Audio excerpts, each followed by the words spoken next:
Hello दोस्तों, कैसे हैं आप सब लोग। उम्मीद करते हैं आप सब लोग अच्छे होंगे। तो एक और शानदार वीडियो आपके लिए लेकर आ गए हैं और जानेंगे इस वीडियो में कि जितने भी हमारे पास मोबाइल आते हैं बैकलाइट प्रॉब्लम में, तो उनको कैसे आपको रिपेयर करना होता है। तो इस वीडियो में आपको 3 स्टेप बताऊंगा मोबाइल बैकलाइट प्रॉब्लम रिपेयर करने के लिए, और इन 3 स्टेप से आप किसी भी मोबाइल को बहुत ही आसानी से रिपेयर कर पाएंगे। साथ ही चेक कर पाएंगे कि उस मोबाइल में क्या प्रॉब्लम है। दोस्तों, अगर आप भी मोबाइल रिपेयरिंग सीखना चाहते हैं और अपने फील्ड में अपग्रेड होना चाहते हैं तो हमारे इंस्टीट्यूट को ज्वाइन कीजिए। हमारे इंस्टीट्यूट में मात्र आप 9,999 रुपए देकर basic to advance mobile repairing सीख सकते हैं और अपने फील्ड में अपग्रेड हो सकते हैं। तो चलिए सबसे पहले जान लेते हैं फर्स्ट स्टेप के बारे में। यदि आपके पास कोई मोबाइल बैकलाइट प्रॉब्लम में आता है तो आपको फर्स्ट स्टेप में क्या क्या चेक करना होगा।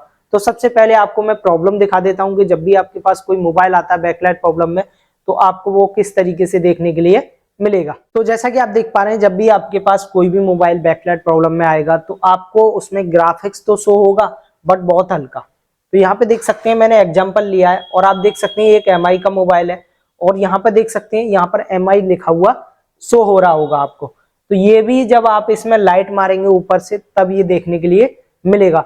बहुत सारे टेक्नीशियन ऐसे होते हैं कि जब भी आप अपने मोबाइल में फोल्डर लगा के चेक करते हैं तो आपको पता है कि मोबाइल वाइब्रेट हो रहा है, यानी कि मोबाइल ऑन हो रहा है, बट उसमें ग्राफिक्स शो होता है। जब आप उसमें लाइट मार के देखेंगे ना तो हल्का हल्का वहां पर ग्राफिक्स देखने के लिए मिलेगा। तो यही प्रॉब्लम हमारी क्या होती है, बैकलाइट की प्रॉब्लम होती है।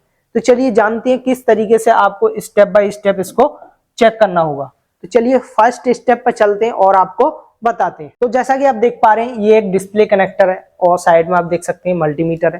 देखिए, जब भी आपके पास में कोई भी मोबाइल आएगा तो सबसे पहले आपको आना है डिस्प्ले कनेक्टर, और डिस्प्ले कनेक्टर पर आपको चेक करना है कि जो आपका बैकलाइट का पॉइंट होता है, यानी कि जो LEDA का पॉइंट होता है, LED एनोड का पॉइंट होता है, जिस पर हमारे बूस्ट वोल्ट की सप्लाई देखने के लिए मिलती है। तो दोस्तों, इस कनेक्टर में से कोई सा भी पिन यहाँ पर हो सकता है जिस पर आपको डिस्प्ले की बूस्ट सप्लाई देखने के लिए मिलेगी। तो यहाँ पे देख सकते हैं, मान के चलो कोई भी एक पिन एग्जाम्पल ले लेते हैं। जैसे मान के चलो ये पिन है हमारी जिस पर हमको बूस्ट वोल्ट की सप्लाई देखने के लिए मिलेगी।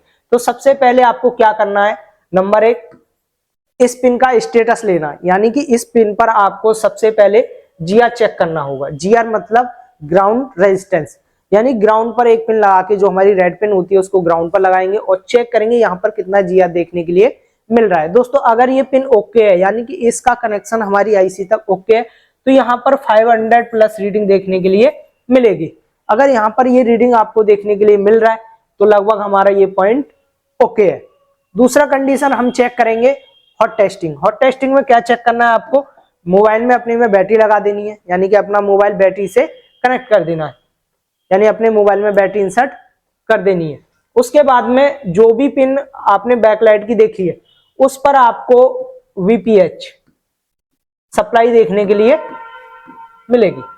जब आप मल्टीमीटर को 20 वोल्ट DC पर रख के चेक करेंगे और एक पिन कहीं भी आप ग्राउंड पे लगा देंगे और रेड से चेक करेंगे तो यहाँ पर लगभग VPH सप्लाई देखने के लिए मिलेगी, यानी कि 3.7 वोल्ट से और 4.2 वोल्ट तक का सप्लाई यहाँ पर देखने के लिए मिलेगा। तो इस पिन पर आपको कूल टेस्टिंग करना है। कूल टेस्टिंग में आपको GR लेना है और उसके बाद में बैटरी लगानी है। बैटरी लगाने के बाद यहाँ पर VPH सप्लाई चेक करनी है। दोस्तों, इतना सारा चेक आप कर लेंगे ना तो आपको एक आइडिया मिल जाएगा, यानी कि अगर यहाँ पर रीडिंग नहीं मिल रही है, यहाँ पर रीडिंग नहीं आ रही है, इसका मतलब ये पिन हमारा कहीं ना कहीं ब्रेक हो गया है। और अगर आप मल्टीमीटर को बजर मोड में सेट करके यहाँ पर चेक करेंगे, अगर यहाँ पर बीप आता है, और बीप आने का मतलब क्या है कि ये पिन कहीं ना कहीं शॉर्ट हो गया है, और अगर बीप मिल रही है तो ये पिन कहीं ना कहीं शॉर्ट हो गया है। यानी कि इस पिन से ही आप आइडिया लगा लेंगे मुझे किस सेक्शन में काम करना है, यानी कि इस लाइन में काम करना है या बैकलाइट सेक्शन में काम करना है। अगर इस पर आपको GR मिल रहा है 500 तो मान के चलो ये पिन हमारी ओके है। अगर ये पिन ओके है तो हमें आगे क्या चेक करना है वो भी मैं आपको दिखाता हूँ। सेकंड स्टेप में जहां भी आपका बैकलाइट सेक्शन है वहां पर आ जाना है, यानी कि आपका मोबाइल अगर एमोलेड डिस्प्ले है तो आपको कुछ इस तरीके से देखने के लिए मिलेगा। यहाँ पर मैं आपको दिखा देता हूँ। देखिए, यहाँ पर आपको 3 कॉइल देखने के लिए मिल रही होंगी।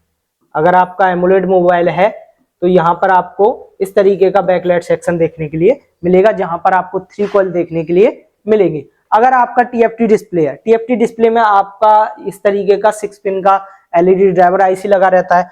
और आप देख सकते हैं अगर आपका मोबाइल सैमसंग का है तो आपको कुछ इस तरीके की IC आपको देखने के लिए मिलेगी। दोस्तों, एक तरफ हमारा जो 6 पिन का आईसी होता है जो टीएफटी डिस्प्ले में आता है, ये कॉमन आईसी है, और दूसरा हमारा जो सैमसंग का होता है जिसके पास 2 कॉइल देखने के लिए मिलती है, ये भी सैमसंग में लगा होता है जो कि कॉमन आईसी होता है। दोस्तों इन आईसीओ में से कोई ना कोई एक आईसी आपको आपके मोबाइल में देखने के लिए मिलेगी। दोस्तों कोई भी आईसी आपको मोबाइल में देखने के लिए मिल रही है, सिंपल स्टेप होता है चेक करने का, उस पर मैंने ऑलरेडी बहुत सारे वीडियो बनाए हुए हैं। मैं इस वीडियो में खाली हिंट टू हिंट बात करूंगा, यानी पॉइंट टू पॉइंट बात करूंगा और बताऊंगा कि आप शॉर्ट ट्रिक में कैसे अपनी बैकलाइट को रिपेयर कर सकते हैं। तो आशा करते हैं आप अपने मोबाइल में बैकलाइट सेक्शन को पहचान लेंगे। चलिए मैं आपको एक 6 पिन का एग्जांपल लेता हूं और बताता हूं कि आपको क्या क्या चेक करना होगा। तो देख सकते हैं यहाँ पर मैंने एक एग्जांपल लिया है जो कि हमारी 6 पिन आईसी का है, और चलिए मैं आपको बताता हूं कि यहाँ पर पॉइंट टू पॉइंट आपको क्या चेक करना है। दोस्तों अपने मल्टीमीटर को आप डीसी रेंज में सेट करेंगे और अपने मोबाइल में बैटरी इंसर्ट करेंगे। बैटरी इंसर्ट करने के बाद जो भी हमारा जो ब्लैक पिन है उसको कहीं भी आप ग्राउंड कर देंगे, और रेड से आप चेक करेंगे इसके पास जो भी कैपेसिटर लगे हुए हैं उन कैपेसिटर में से किसी ना किसी एक कैपेसिटर पर आपको वीपीएस सप्लाई देखने के लिए मिलेगी। दोस्तों जैसे मान के चलो ये हमारा इनपुट का कैपेसिटर है, तो यहाँ पर आपको वीपीएस सप्लाई देखने के लिए मिलेगी। यहाँ पर आपको 3.7 वोल्ट से और 4.2 वोल्ट तक का सप्लाई चेक करना है। यहाँ पर अगर ये सप्लाई आ रहा है यानी कि हमारा जो इनपुट वोल्टेज है वो प्रॉपर आ रहा है। उसके बाद यही वोल्टेज हमारी जो 6 पिन आईसी की 6 नंबर पिन होती है उस पर इन होता है, और यहाँ से यही सप्लाई हमारी कॉइल पर आता है, और कॉइल का जो दूसरा सिरा होता है वो हमारी आईसी की 4 नंबर पिन से जुड़ा हुआ होता है जो कि स्विचिंग के लिए होता है। उसके बाद में जैसे ही अपने मोबाइल को आप ऑन करेंगे तो ये हमारा जो आईसी है ये आईसी इस कॉइल को स्विचिंग कराएगा और हाई मैग्नेटिक फील्ड जनरेट होगा, और यही जो हाई मैग्नेटिक फील्ड जनरेट होकर हमारे डायोड के इस साइड आएगा और इस साइड के बाद डायोड के दूसरी साइड आएगा। क्योंकि ये एक रेक्टिफायर डायोड है, इस सप्लाई को रेक्टिफाई करेगा और रेक्टिफाई करके ये सप्लाई हमारी इस कैपेसिटर पर देखने के लिए मिलेगी जो कि एक बूस्ट सप्लाई होती है। उसके बाद में यही जो बूस्ट सप्लाई होती है हमारे डिस्प्ले कनेक्टर पर चली जाती है। तो इसमें मेन पॉइंट क्या होता है वो समझिए। सबसे पहले आपने वीपीएस सप्लाई चेक कर ली, यानी कि यहाँ पर 3.7 से 4.2 वोल्ट की भी सप्लाई आएगा। तो देखिए अभी आपने मोबाइल ऑन नहीं किया है, जब आप मोबाइल ऑन नहीं करेंगे तो ये सप्लाई यहाँ भी आएगी, यहाँ भी आएगी, आईसी की स्पिन पर भी आएगी, डायोड के इस साइड भी आपको देखने के लिए मिलेगी और डायोड के इस साइड भी देखने के लिए मिलेगी, और यही सप्लाई आपको इस कैपेसिटर पर देखने के लिए मिलेगी, और वही वीपीएस की सप्लाई आपको डिस्प्ले कनेक्टर पर देखने के लिए मिलती है। जैसे ही आप अपने मोबाइल में बैटरी लगाएंगे तो ये सारी लाइन अगर ओके है तो ये सप्लाई हमारी सीधी बैटरी कनेक्टर पर चली जाती है, जिससे हम 1 मिनट में पता लगा सकते हैं कि जो हमारा लाइन है वो ओके है या नहीं है।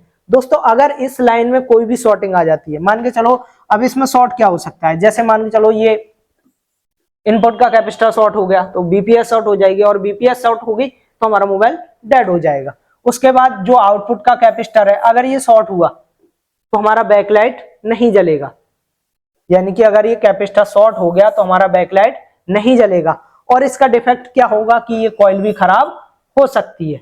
तो सबसे पहले क्या करना है, आपने इनपुट चेक किया, इनपुट चेक करने के बाद में आपको कॉइल चेक करना है। कॉइल पर आपको दोनों साइड सप्लाई देखने के लिए मिलेगी, और जब ऑन करके चेक करेंगे तो डायोड के इस साइड आपको बूस्ट वोल्टेज देखने के लिए मिलेंगे। दोस्तों अगर ये सारा ओके है तभी आपका जो बैकलाइट है वो ग्लो होगा। दोस्तों इसके बाद बात कर लेते हैं हम कैथोड लाइन की, यानी कि जो हमारी कैथोड 1 और कैथोड 2 की लाइन होती है वो किस तरीके से काम करती है। जैसा कि आप देख पा रहे हैं ये एक डिस्प्ले कनेक्टर है, और डिस्प्ले कनेक्टर पर आपको 2 कैथोड की लाइन देखने के लिए मिलती है, यानी कि आपने अपना डिस्प्ले देखा होगा कभी, और डिस्प्ले के पीछे आपको लिखा हुआ मिलता है A1, K1 और K2, साइड में आप फोटो देख सकते हैं, इस तरीके से आपको देखने के लिए मिलता है। तो ये जो A1 की लाइन होती है ये हमारी एनोड की लाइन होती है, और ये जो K2 और K1 जो लाइन होती है कैथोड की लाइन होती है। अब ये जो कैथोड की लाइन होती है ये हमारे डिस्प्ले कनेक्टर पर कहीं ना कहीं आपको देखने के लिए मिलेगी, और यहीं से ये दोनों लाइन एक होती हैं, और किसी किसी आईसी में ये दोनों लाइन कॉमन अलग अलग जाती हैं, और ये दोनों सप्लाई हमारी जो आईसी होती है उसकी किसी ना किसी पिन से जुड़ी हुई होती है, और इसमें एक हमारा रजिस्टर ग्राउंड होता है। तो चलिए मैं उस रजिस्टर को आपको दिखाता हूं। तो जैसा कि आप देख पा रहे हैं यहाँ पर मैं उस रजिस्टर को आपको दिखाता हूं ये कहां पर लगा हुआ है।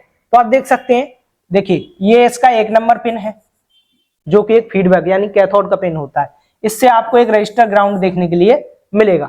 अब ये रजिस्टर यहां से निकल गया तो भी हमारा बैकलाइट काम नहीं करेगा। उसके बाद आता है हमारा जो PWM पल्स विद मॉड्यूलेशन, जिस पर हमारा जो पावर आईसी से 1.8 का सप्लाई आता है, जो कि आईसी की स्पिन से जुड़ा हुआ होता है। अगर ये सारी चीजें ओके हैं तभी आपका जो बैकलाइट है वो ग्लो करेगा और उसके बाद जो ग्राफिक्स है वो शो होगा। तो आशा करते हैं ये जो कुछ टिप्स और ट्रिक्स मैंने आपको बताई हैं इससे आपको थोड़ा सा हेल्प होगा। जब भी आप कोई भी मोबाइल बैकलाइट प्रॉब्लम में रिपेयर करेंगे तो उसमें ये टिप्स आपको काम आएंगी। अगर इन टिप्स को आप स्टेप बाय स्टेप फॉलो करोगे तो आप किसी भी मोबाइल को स्टेप बाय स्टेप रिपेयर कर सकते हैं। वीडियो कैसा लगा कमेंट में जरूर बताइए। वीडियो अच्छा लगा है तो वीडियो को लाइक और चैनल को सब्सक्राइब कर लीजिए, साथ ही बेल आइकन दबा लीजिए जिससे आने वाले वीडियो की नोटिफिकेशन आपको सबसे पहले मिल सके। तो मिलते हैं ऐसे किसी नेक्स्ट वीडियो के साथ, तब तक के लिए धन्यवाद।